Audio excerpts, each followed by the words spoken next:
Olá pessoal, tudo bem? Meu nome é Saulo Teru Takami, professor de Geografia de Estratégia Militares. Hoje vamos dar início à nossa aula 04. E aí, Saulo, aula 04 você vai trabalhar com o quê? Com hidrografia. É um assunto de suma importância para a sua prova. Considerando a geografia física, isto é, quando eu falo em relação à climatologia, vegetação, relevo, a hidrografia faz parte da geografia física, que é justamente que a gente vai estudar, questões ambientais também, enfim. Acaba sendo importante lembrar o quanto a hidrografia ela faz o que? Amarrações com essas outras temáticas da geografia física, principalmente quando a gente fala em relação ao que? Ao relevo. Ah, Saulo, é por isso que você sempre vem insistindo nas aulas que a climatologia é a base da geografia física, na sua opinião, que quando você entende muito bem ela, fica mais fácil você entender as demais? Exatamente. E pensando em relação à condição da hidrografia, ela vai depender do clima? Vai, até porque quando a gente começa a analisar os rios, principalmente os rios do nosso país, realmente eles são abastecidos por quê? Pela água da chuva. Ah, além disso, quando eu começo a pensar em relação à trajetória desse rio, será que ele tem uma correnteza que ela é mais plana? Será que ela é mais inclinada? Aí nisso vem o estudo o quê? Da topografia, ou seja, quando eu estou falando em relação ao quê? Ao relevo. É importante lembrar também que a hidrografia ela pode fazer amarrações com outras temáticas da geografia. Desculpa, com outras temáticas fora da geografia, melhor dizendo. Ah, essa aula isso é possível? Sim, é possível. Claro que é um pouco mais difícil fazer uma amarração com a biologia, com a química, sendo mais difícil, mas não significa que não seja possível, até porque quando falamos em relação à chamada hidrografia, tem o que também como uma das temáticas dentro desse grande campo, quando nós falamos do que? Do ciclo d'água. Ah, Saulo, já ouviu falar em ciclo d'água? Quando eu estava lá no ensino fundamental 1, que fazia esse estudo em relação às ciências, exatamente. A diferença é o que, pessoal? Que no ensino fundamental 1 você tinha uma visão, no ensino fundamental 2 outra visão, no ensino médio outra visão. A questão é o que? Ao longo do tempo, ao longo que você vai tendo contato com isso, vai cada vez o que? Ficando, melhor dizendo, vai ficando cada vez mais aprofundado esse conhecimento prévio que você havia adquirido. Enfim, então é sobre exatamente isso que nós vamos trabalhar. Mas aí, Saulo, considerando as instituições militares que cobram geografia, SpaceX, ESA, Colégio Naval, qual é a frequência da temática da hidrografia nessas instituições militares? Bem, entre as três, realmente a ESA é a que mais cobra. Ah, é, Saulo? Sim. Se a gente for pensar para analisar aí nos últimos 10 anos aproximadamente, visualiza-se pelo menos umas 7 questões sobre hidrografia. Agora, quando a gente analisa a SpaceX, bem como o Colégio Naval, essa quantidade já diminui. Essa quantidade cai para quanto, Saulo? Essa quantidade cai para 4. Então, tanto no Colégio Naval como na SpaceX, a cobrança é menor, pelo menos analisando aí os últimos 10 anos. Ah, Saulo, se a cobrança é menor, então não vou ter que estudar. Pelo contrário, pessoal, muito cuidado com isso.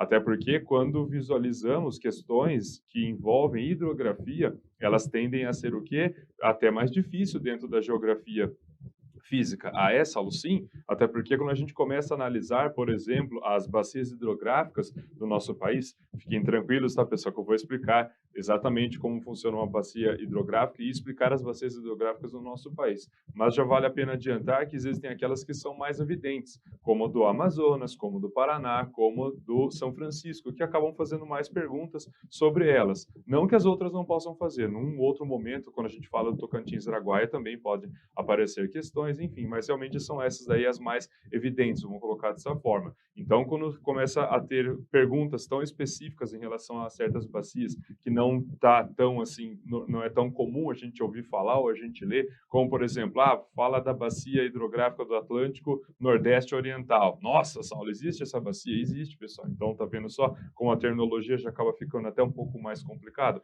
mas é claro que a gente vai ver isso com calma, então foi o que eu havia comentado. Tem o que? Essa ideia, não que seja uma regra, tá, pessoal? Não estou falando que é uma regra, mas normalmente quando fazem uma questão e a intenção é fazer uma questão difícil de hidrografia, é impressionante o quanto realmente ela acaba ficando difícil. Por isso que você que vai prestar Colégio Naval ou vai prestar a SpaceX, já que eu havia comentado que essa temática tem uma quantidade menor, não deixe de ver, pessoal, de modo algum. Salvos, né? Se, nossa, estou super atolado com outras disciplinas, acabei atrasando, é diferente. Mas nós torcemos para que isso não aconteça. Então, visualiza sim, sem dúvida nenhuma, pelo menos dá uma ideia, principalmente quando a gente fala sobre o quê? Sobre a hidrografia no nosso território. Então, vamos lá. Dando início, então, pessoal, tá? Caso ainda não nos sigam nas redes sociais, tanto pelo Instagram como pelo Facebook, canal de Estratégia Vestibulares no YouTube, pelo Telegram, também via e-mail, e minha conta particular no Instagram, prof.sauloterutakami. Então, vamos lá, a nossa aula 04 Hidrografia, a primeira parte, vou falar sobre a hidrosfera. Lembra, pessoal, que na aula sobre vegetação, na nossa aula 02, eu comentei sobre as esferas? Ah, essa aula você falou, porque a primeira parte da sua aula era sobre biosfera, e você disse que existem várias esferas no nosso planeta que elas precisam estar o quê? Em harmonia, para fazer com que não exista um desequilíbrio e, automaticamente, um impacto ambiental ou até social o quê? Negativo. Então, quando nós falamos da hidrosfera, vai justamente nesse sentido. É o pensar o quê? No nosso planeta, a geosfera, e que dentro dele tem o quê? Tem água. E essa água, seja no estado líquido, sólido, gasoso, não importa, existe uma interação dessa água, que é o quê? É algo abiótico. Ah, essa aula, você falou isso na aula 02? Comentei isso com vocês. Algo abiótico e que tem o quê? Uma interação com os seres vivos, esse algo abiótico. Então, é justamente sobre isso que eu vou falar com vocês. Também, além da hidrosfera, eu comentei com vocês sobre a biosfera, falando ainda sobre a litosfera, a pedosfera, a antroposfera, que é o que? A atuação do homem, enfim, tudo isso contribui. Então, essa questão, essa condição de hidrosfera faz um gancho com o que eu comentei com vocês na primeira parte da nossa aula 02 Vegetação. Então, vamos lá. Bem, considerando então nessa primeira parte da aula que eu vou falar sobre a hidrosfera, para comentar sobre ela, vale a pena falar sobre o quê? Vale a pena falar sobre o ciclo d'água. Ah, Saulo, eu já vi ciclo d'água quando eu estava lá no ensino fundamental 1. A professora explicou para mim que o que acontece? A radiação solar, nem fala radiação solar, fala o quê? Fala sol. O sol está atuando na água. Aí a água começa a evaporar. Aí faz uma comparação quando a mamãe está cozinhando. Quando a mãe coloca lá a água na panela, coloca no fogo, a água começa a evaporar. E o sentido é o mesmo. Uma vez que começa o que? A evaporar, vai ter a formação de nuvem, daí começa a chover. Aí depois ela volta de novo para o céu, vai cair de novo, volta, cai e assim por diante. Ótimo, é isso mesmo, pessoal. Isso é o ciclo da água. Só que conforme eu havia comentado com vocês, é necessário que aprofundar. Então, se você tinha essa ideia no ensino fundamental 1, no ensino fundamental 2, você vai ter uma ideia um pouco melhor ainda, chega no ensino médio, vai ter uma ideia um pouco melhor ainda. E no caso, pensando em relação ao ciclo da água, vou comentar com vocês nesse fato que é ensino médio. Ainda que, quando a gente começa a analisar o conteúdo a ser cobrado do Colégio Naval, que é o que? Para o 9º ano do ensino fundamental 2, para ingressar no ensino médio, não tenham dúvidas, pessoal. Quando a gente começa a olhar as questões do Colégio Naval, é impressionante como, de longe, elas seriam tranquilamente consideradas questões do que de ensino médio. Não é à toa que é considerada uma prova bastante difícil, bastante densa, quando falamos do Colégio Naval. Enfim. Então, meu papel é o quê? Mostrar para vocês um conhecimento que chegue o quê? No ensino médio. Então, para ter essa ideia, né? Sair um pouco, e um pouco além, melhor dizendo, sobre essa condição do ciclo d'água que você havia aprendido há um certo tempo. Então, vamos lá. O que acontece? Bem, nós temos a água. A água, quando nós falamos do quê? Da superfície dessa água. E não importa se eu estou falando de um lago, de um rio, do mar, do oceano, não interessa. Então, pensando em relação a essa água. Quando nós temos uma área de água amostra, isso recebe um nome técnico. É chamado de espelho d'água. Ah, Saulo, então você já está aprofundando? Exatamente, foi o que eu comentei com vocês. Então, essa área é chamada de espelho d'água. Quanto maior for essa área, dependendo da localização, maior vai ser o quê? A condição de ela começar a evaporar. Principalmente quando nós falamos o quê? Das regiões do planeta, onde o raio solar incide perpendicularmente. Ah, essa aula, você está falando sobre climatologia? Exatamente. Então, quando nós pensamos em relação aos trópicos, o quê? Na zona intertropical, na zona tórrida, realmente a localidade onde recebe a maior incidência desse raio, então a chance de evaporação vai acabar sendo o quê? Maior. Uma vez que começa a ter essa evaporação, o que vai acontecer também? A formação das nuvens. E essas nuvens vão começar a ficar o quê? Carregadas. A essa aula daí vem a condição de ponto de saturação, que depois disso daí já começa a chover. Exato. Então nós temos o quê? A evaporação, a condensação e a chuva. É importante lembrar que quando chove, essa água ela pode voltar para o mesmo lugar de origem, pode ir para um outro lugar, ao invés de, por exemplo, se ela evaporou ali no mar, ela pode ter a sua chuva no continente, não no mar, ou ainda pode pensar que essa água ela vai estar o quê? Vai se infiltrar em alguma localidade. Ah, essa aula é água subterrânea, chegando num lençol freático, num aquífero, exato, lençol freático, aquífero, pessoal, vou comentar isso com vocês na aula de hoje. É importante ressaltar também que essa condição de evaporação não é feita apenas pela água. Devemos lembrar também que os seres vivos começam a liberar essa água. A essa aula, o processo chamado de evapotranspiração,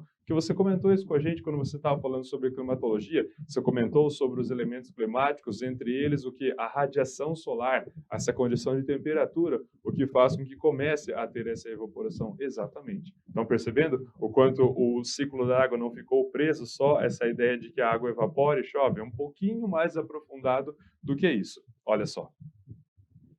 Então vamos lá, acompanhando aqui nesse esquema e a gente pode ir pela sequência. Ah, essa aula tem uma sequência numérica aí, exato. A gente vai pela sequência numérica. Então o que acontece? O calor irradiado pelo Sol provoca a evaporação das águas dos oceanos, mares, rios e lagos, ou seja, a água que está à mostra, a água que está sofrendo a ação da atmosfera, nesse caso, pensando na radiação solar.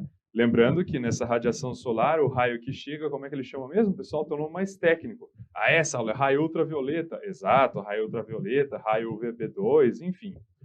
2. O vapor se acumula na atmosfera na forma de nuvens que propiciam as chuvas. Ah, essa aula você comentou agora há pouco, pensando nesse ponto de saturação, aí depois desse ponto de saturação começa a chover, você falou também sobre a chamada umidade relativa do ar, que quando ela chega a 100%, daí começa a chuva. Exato, lembrando que a chuva ela pode ser no estado líquido, ela pode ser no estado sólido também, e é importante lembrar que precipitação é aquilo que cai do céu. Muito cuidado para não confundir. Até falei para vocês na aula 01, por exemplo, quando falamos da geada, a geada não é considerada precipitação, muito cuidado.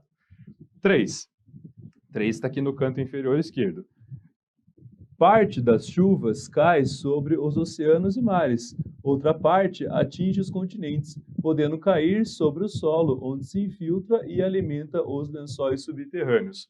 Foi o que eu havia comentado com vocês. Aí está escrito lençol subterrâneo, mas se eu falar lençol freático, o pessoal é sinônimo. Ou aquífero. Mas aí, Saulo, que diferença que tem quando eu falo um lençol freático ou falo um aquífero? O tamanho.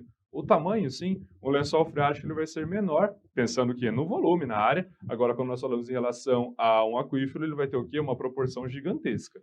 Depois, 4. Parte da água que se infiltrou no solo pode ser absorvida pelas plantas, que depois utiliza a devolver à atmosfera por meio da transpiração. E o nome mais técnico ainda seria evapotranspiração na realidade, foi o que eu havia comentado com vocês, não é apenas a água que faz esse processo de lançar o vapor na atmosfera, aos seres vivos na realidade. Aí está escrito planta, mas os seres vivos na realidade acabam fazendo isso. É claro que a planta com um volume maior. Depois, número 5.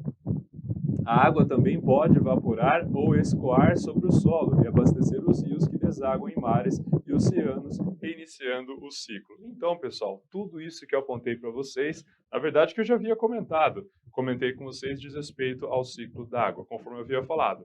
Se no Fundamental 1 você tinha uma ideia, no 2 outra, no ensino médio outra. É necessário o quê? Aprofundar. E se de repente você for para essa área de estudo, pensando em graduação, algo nesse sentido, não, me interessei pelo assunto, isso vai ficar cada vez mais aprofundado. Mas pensando em ensino médio, realmente essa é a visão que a gente tem que ter. Precisa lembrar que o ciclo da água não é apenas pensar que evaporou, choveu. Não é um pouco mais aprofundado do que isso. Continuando. Depois, nós falamos da distribuição global de água. E aí, como será que está essa distribuição global? Onde será que está a maior porcentagem? Será pensando na água que podemos consumir, principalmente. Será que está no rio? Será que está na geleira? Será que está no aquífero? Aonde será que está isso? Bem, vou mostrar agora para vocês em um gráfico para vocês verem como que é a distribuição. Então, de longe, a água salgada é a que tem em maior quantidade. Essa aula, isso daí eu já vi quando eu estava no ensino fundamental 1. Excelente. Mantém, isso mantém. De longe, a maior quantidade que nós temos. Depois, pensando em relação à água doce, existe uma porcentagem, e é uma porcentagem muito baixa comparando com a água salgada. E dentro dessa porcentagem muito baixa, a gente vai ver o que? As localidades que estão concentradas essas águas, o que? Doces. Então, vamos lá. Pensando nessa distribuição global de água, o que nós temos? Bem, pensando aí na água salgada, olha só, 97,5%. Realmente é um número muito considerável. E a água doce está só o quê? 2,5%. É nada praticamente comparando com o volume de água salgada. Dentro desses 2,5% de água doce, eles estão distribuindo de que forma? Olha só, no gráfico em pizza de baixo. A maioria dessa água doce, ela é glacial. A maioria, Saulo, é glacial, sim, conforme vocês estão visualizando. Quando nós falamos em água glacial, o que eu estou querendo dizer? É a água justamente que está onde? Nos polos. Ah, já ouvi falar, Saulo, Polo Norte, Polo Sul, pensando o quê? No Ártico, pensando na Antártida. Já ouvi falar sobre as chamadas calotas polares? Exatamente. Então, a localidade dessas calotas polares, ou ainda quando nós falamos o que em relação aos icebergs, quando nós falamos também em relação aos inselbergs, seria o que? O inselberg teria uma área maior, menor, melhor dizendo, né? Seria esses bancos de gelo localizados no Ártico, principalmente. Então, quando nós temos essas formações glaciares, realmente elas possuem o que? A maior porcentagem da água doce no mundo. Nossa, Saulo, mas são áreas que poucas pessoas vivem, então ficaria difícil pensar que mesmo nessas áreas é que tem maior concentração, mas é justamente isso que acontece. São nessas áreas, conforme eu havia comentado, onde a densidade demográfica é o que? Baixíssima, número de pessoas muito pequeno nessa região, mas é realmente onde acaba concentrando maior quantidade de água doce no nosso planeta. E olha só, depois dessa área glacial que chega aí quase aos 70%, nós temos o quê? A água subterrânea. Ah, Saulo, água subterrânea você acabou de falar, você falou sobre aquífero, você falou sobre lençol freático, exatamente. Está aí nos 30,1%, conforme está apontando o gráfico em pizza. E depois, 0,8% é o permafrost. Nossa, Saulo, o que é permafrost?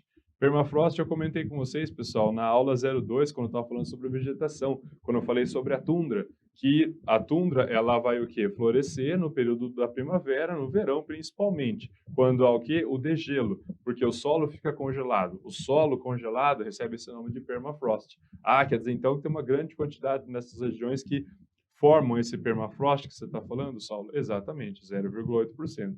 Depois, por último, aí sim, 0,4% superficial e na atmosfera. Nossa, Saulo, uma quantidade muito pequena. Exatamente, uma quantidade muito pequena, conforme a gente está visualizando aí.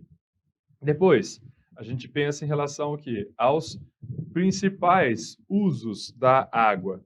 E aí, qual será que é o principal uso da água? De que maneira que a água será que é mais utilizada?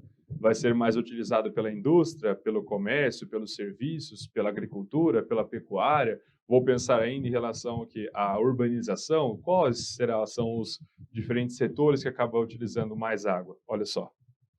Então, conforme esse gráfico que está sendo apontado para vocês, pessoal, de longe é a agricultura que acaba fazendo o maior uso de água. Depois que eu vou pensar na indústria, depois que eu vou pensar no uso que doméstico. A agricultura, Saulo, exatamente. Nesse caso, a gente já começa a perceber o quanto, infelizmente, a água ela acaba sendo muito desperdiçada na agricultura. Até porque a técnica chamada de irrigação por aspersão acaba sendo a mais utilizada no mundo, inclusive no nosso país. É o quê? É o fato de começar a fazer com que aquela água seja espalhada e boa parte acaba sendo o quê? Desperdiçada. Então, isso faz com que tenha o quê? Um consumo muito grande. Desperdiçada por quê? Porque muitas vezes essa água acaba atingindo uma dada cultura, só que essa cultura já recebeu uma quantidade de agroquímicos. Então, essa água acaba ficando contaminada e acaba o quê? Se inserindo no lençol freático, num aquífero e assim por diante. Então, isso aí acaba fazendo com que tenha um consumo muito grande. A gente olha para a indústria. Até fica um pouco complicado pensando, né, começar a raciocinar em cima disso. Né? Nossa, Saulo, mas caramba, quando eu penso na indústria, é necessário utilizar água? Nossa, pessoal, muita água, diga-se de passagem, e está aí um dado que a gente não consegue. Não consegue? Eu gostaria muito de poder fazer uma pesquisa de, por exemplo, a gente olhar uma caneta. Quanta água é necessário para poder fabricar uma simples caneta? Eu gostaria de saber. Só que a gente consegue levantar esse dado? De jeito nenhum. É o tipo de dado que realmente as indústrias elas acabam aqui não divulgando. Até porque muitas indústrias recebem diversos incentivos fiscais. Entre eles o quê? Ficar um tempo sem pagar a água. Você está brincando, só? Não. acaba recebendo esse incentivo pode ser num prazo muito longo, estou falando de 10 anos, 20 anos, dependendo da situação, para o quê? Para poder fazer com que tenha um dinamismo econômico naquela região, só que daí em relação à água não acaba pagando. Bom, se não vai pagar a água, automaticamente o que eles vão fazer com a água? Vão acabar desperdiçando, não tem jeito. Depois só que a gente pensa aí em relação ao uso o quê? Doméstico, que é o uso nosso do dia a dia. O fator de a condição de higiene pessoal ou até mesmo em relação ao consumo, para poder na área da limpeza e assim por diante. Então a gente sempre escuta, né, quando a gente é criança principalmente, falando da importância de não desperdiçar água, e isso é fato, mas quando a gente começa a analisar o setor industrial ou ainda em relação à agricultura, é impressionante o quanto esses setores acabam desperdiçando muito mais do que a gente. Continuando. Disponibilidade de água. Como que é essa disponibilidade de água no mundo?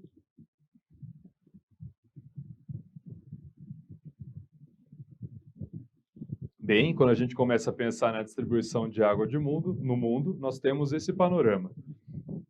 As regiões que possuem o quê? Uma coloração mais perto possível não, seria uma cor aí lilás, vamos falar dessa forma, realmente são as regiões que possuem o quê? Abundância de suprimentos. E o Brasil está incluído. O Brasil, vários países da América do Sul, na realidade, quando a gente analisa ainda o Sudeste Asiático, a Rússia, a região nórdica no mundo, ou ainda o Canadá, vale lembrar que o Canadá é o país que menos tem problema com a falta de água. Menos tem problema, Saulo? Sim. O Canadá simplesmente não sabe o que é falta de água.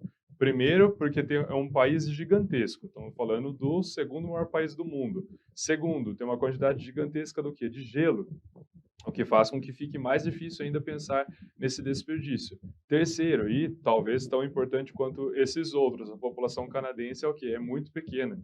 Então, faz com que tenha um volume muito grande de água para poucas pessoas. Então, realmente, o canadense não sabe o que é falta de água. Diferentemente, por exemplo, se a gente analisa um país que tem uma condição mais árida, como é o caso de Israel, por exemplo. Então Israel precisa ter uma infraestrutura muito boa para saber economizar, para poder até aproveitar a água que está sendo evaporada, para poder fazer a captação, a salinidade, né, que é essa condição de fazer com que a salinidade, pensando nessa concentração de sal de uma água, que eu tiro o sal dessa água, que é chamada de osmose reversa, para poder utilizar essa água, enfim. Então, são técnicas. Então, existe o que? Esses contrastes. Por um lado, o Canadá, que, como eu disse, não sabe o que é problema com falta de água. Por outro lado, a gente visualiza Israel, por exemplo, que passa por essas complicações e se não souber economizar, automaticamente vai faltar. Então, depois, quando a gente começa a olhar as colorações mais, com esse traço mais vermelho, são o quê? São as situações críticas. Então, a gente vê no norte da África, por exemplo, uma situação bastante crítica, também aonde em relação ao Oriente Médio, que são regiões o quê? Que são regiões realmente mais desérticas. Então, as regiões desérticas são aquelas que acabam sofrendo bastante. Também aí tem uma projeção para 2050, que tem esse símbolo aí com um pingo d'água e como as placas de trânsito, né, cortando aí em vermelho na diagonal. Países com expectativa de ficar com carência crônica de água, carência crônica. E olha só, a maioria está concentrada onde, pessoal? A gente visualiza aí que a maioria está concentrada justamente no continente africano. E, em segundo lugar, a gente pensa em relação à Ásia, com destaque para o Oriente Médio e até mesmo o subcontinente indiano. Então, é esse panorama que nós temos quando nós pensamos na disponibilidade de água. Mas aí, Saulo, como é que funciona no nosso país? Vamos lá. No nosso país é distribuído da seguinte forma. No nosso país, a gente visualiza a quantidade maior, onde na região norte, até porque a região norte possui a bacia hidrográfica do Amazonas, que é simplesmente a maior bacia hidrográfica do mundo. Então, realmente, a disponibilidade hídrica na região norte é a maior do nosso país. Depois, vou pensar no centro-oeste. Nossa, o centro-oeste está em segundo lugar, Saulo? Exatamente. Até porque o centro-oeste está localizado no Planalto Central do nosso país, ele é considerado uma caixa d'água. Caixa d'água, sim, é o fato de, a partir do Planalto Central, começa a fazer a alimentação de diversas bacias hidrográficas brasileiras, 8 bacias hidrográficas para ser preciso. Aí depois que a gente vai pensar no sul, sudeste, por último, o que? O nordeste. Ah, Saulo, por conta do nordeste nós temos a maior sub-região, é o que? É o sertão nordestino, uma condição semiárida. Então realmente fica difícil pensar na condição de disponibilidade hídrica nessa localidade. Exatamente. Então, pessoal, vamos ver como esse assunto sobre a hidrosfera, ela pode ser cobrada na hora da prova. Vamos lá. Questão número 1, SpaceX 2019. Irregular distribuição dos recursos hídricos, uso compartilhado de bacias hidrográficas, ineficientes sistemas de tratamento, desmatamento, construção de barragens, despejo de lixo, diversidade climática, expansão da urbanização, pressão demográfica, geração de energia, projetos de irrigação, dentre outros, são fatores que potencializam o estresse hídrico e originam situações hidroconflitivas. Sobre esse último termo, considere as seguintes afirmações. Bem, três palavras-chave, na verdade, aqui, e que vale a pena comentar sobre ela. Vamos lá. Primeiro, falar sobre bacia hidrográfica. Eu vou comentar com vocês na aula de hoje sobre bacias hidrográficas, mas já que apareceu, já vale a pena o que mencionar, até porque agora há pouco falei sobre bacia hidrográfica do Amazonas, mencionando que é a maior bacia hidrográfica do mundo. Então vamos lá. O que é uma bacia hidrográfica? Bacia hidrográfica, eu vou visualizar uma localidade que ela possui diversas nascentes. Essas nascentes começam a alimentar o quê? Começam a alimentar os canais de água. Esses canais de água vão chegar até um chamado rio principal, ou pode ser que nessa bacia tenha mais de um rio principal, ou até fica difícil saber qual vai ser o rio principal. Mas aí, Saulo, o que determina um rio principal? O volume de água.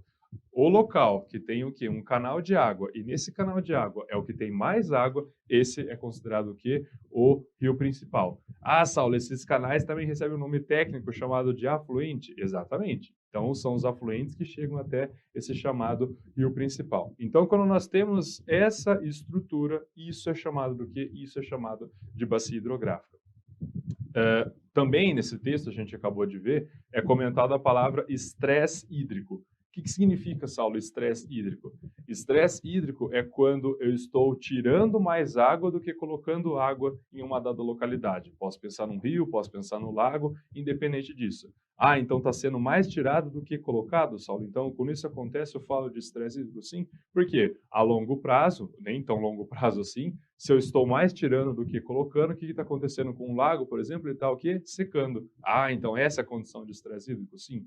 E a terceira palavra-chave que ele comenta é sobre hidroconflito. O que é um hidroconflito? Vou pensar num conflito por causa da água. Isso acontece, Saulo? Acontece em diversos lugares do mundo.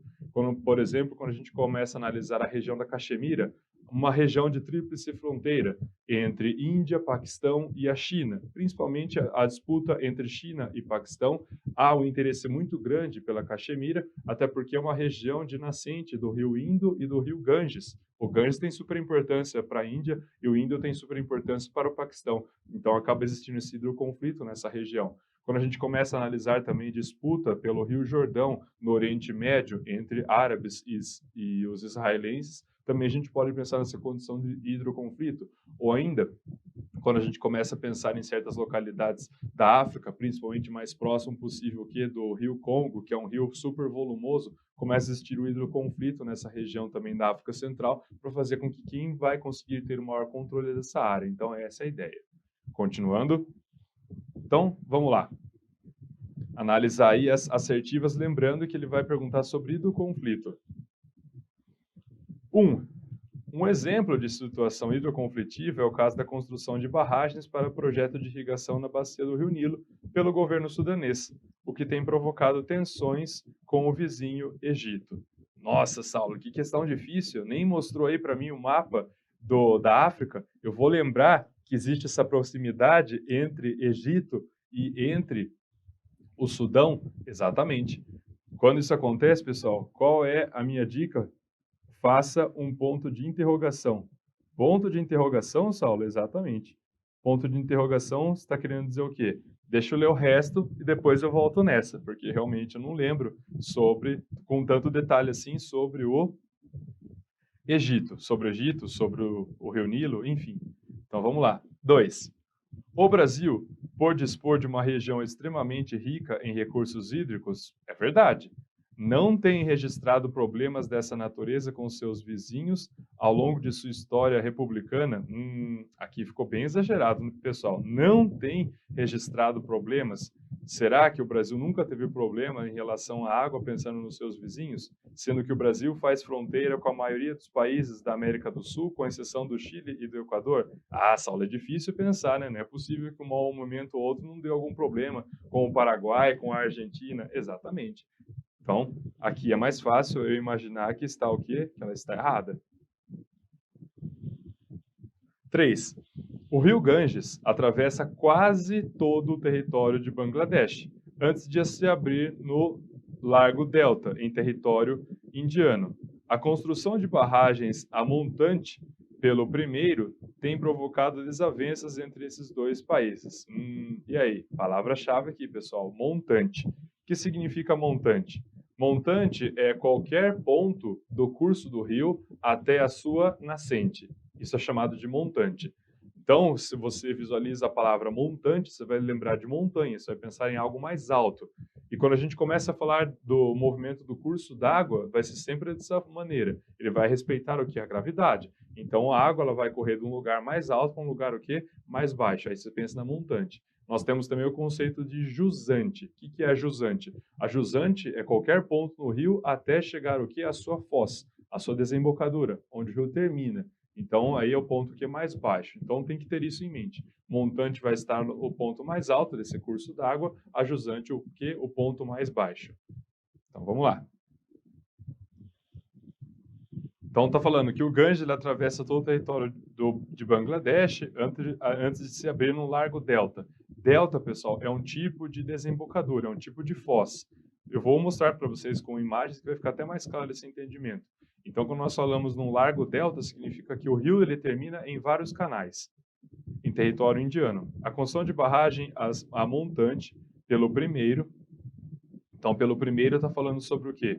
Pelo primeiro, ele comentou primeiro sobre Bangladesh, depois ele fala sobre a Índia. Então, aqui já a gente começa a pensar o quê?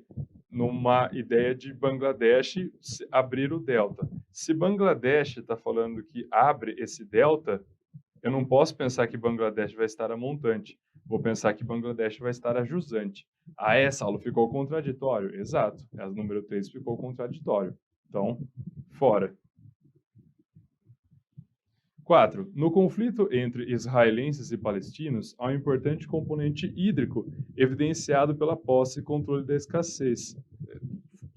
De controle das escassas fontes existentes na região. Nesse caso, lembrar que a Palestina, Israel são regiões de condições áridas. Condições áridas, a chance de faltar água é maior.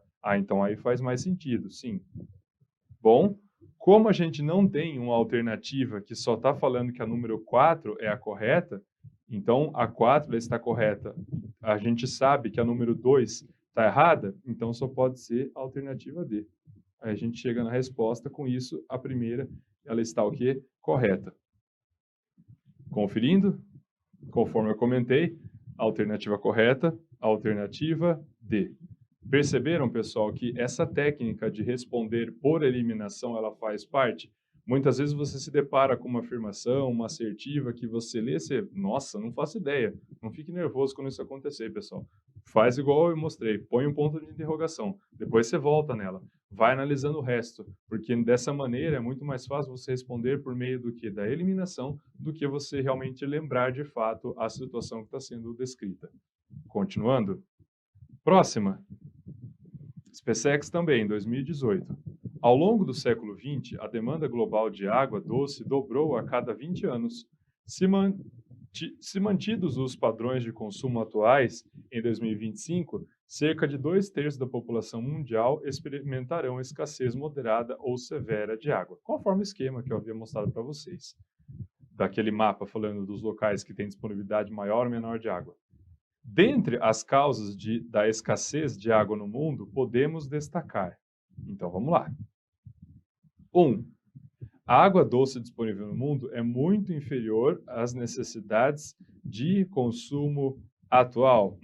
E aí, será que é muito inferior? Ou o problema está na distribuição? Ou ainda, quando a gente fala em relação à administração dessa água? O problema maior está no desperdício, na administração dessa água. Não que seja o que? Muito inferior às necessidades.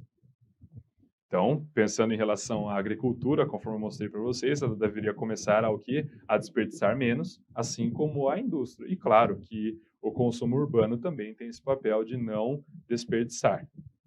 Então, fora número 1. 2. Além dos recursos hídricos apresentarem uma distribuição geográfica muito desigual, é verdade, tem lugar que tem muito e lugar que tem pouco, como o exemplo que eu dei, Canadá e Israel. Os países mais pobres carecem de sistemas adequados de fornecimento e tratamento de água. É verdade? É verdade. Até porque esses tratamentos eles custam caro, diga-se de passagem. 3. A contaminação de mananciais, manancial é a palavra-chave, pessoal. O que significa manancial? Manancial significa nascente. Eu posso chamar também de cabeceira. A contaminação de mananciais, o uso excessivo e o desperdício desse recurso provocam a escassez de água para consumo e fazem dela, em determinados locais, um recurso finito. É verdade? É verdade. E nesse caso, pessoal, o que acontece? Se há a contaminação do manancial, da cabeceira, da nascente, essa contaminação, por exemplo, por um dejeto líquido, ela vai o quê? Vai continuar o trajeto desse rio, desse afluente. Então não vai ficar a contaminação só presa na nascente, ela vai correr e vai chegar nos outros pontos desse rio e desse afluente, Saulo? Exatamente. Então é por isso que as áreas de mananciais, o rio deve ser preservado de uma maneira geral, mas as áreas de nascente elas devem ser preservadas ainda mais. Continuando. 4. Significativas alterações no ciclo hidrológico. O ciclo hidrológico e o ciclo da água, pessoal, são sinônimos. Sobretudo nas áreas urbanas, onde a retirada da vegetação e a impermeabilização do solo dificultam a infiltração de água. É verdade. É por conta do quê? Do asfalto, do concreto. E o consequente abastecimento dos aquíferos. Sim, a consequência disso é o quê? Dificultar a infiltração, vai fazer com que fique mais difícil essa água chegar ao lençol freático ou até mesmo ao aquífero. 5. O uso excessivo e o desperdício desse recurso, principalmente pela atividade industrial, é responsável pela maior parte da demanda global de água. É industrial? Não, Saulo, você mostrou para a gente no gráfico, é a agricultura e não industrial. Então, 2, 3 e 4, 2, 3 e 4, alternativa D. Saulo, fiquei em dúvida na primeira. Sem problema, é só a gente olhar se tem alguma alternativa que mostra para a gente 1, 2, 3 e 4. Não tem, Saulo, ótimo. Então a gente consegue perceber que a alternativa correta realmente é a alternativa o quê? D. Conferindo, conforme eu apontei para vocês, a alternativa correta, alternativa D. Com isso, pessoal, nós chegamos ao final dessa nossa primeira parte da aula que eu falei para vocês sobre a hidrosfera. Continuando.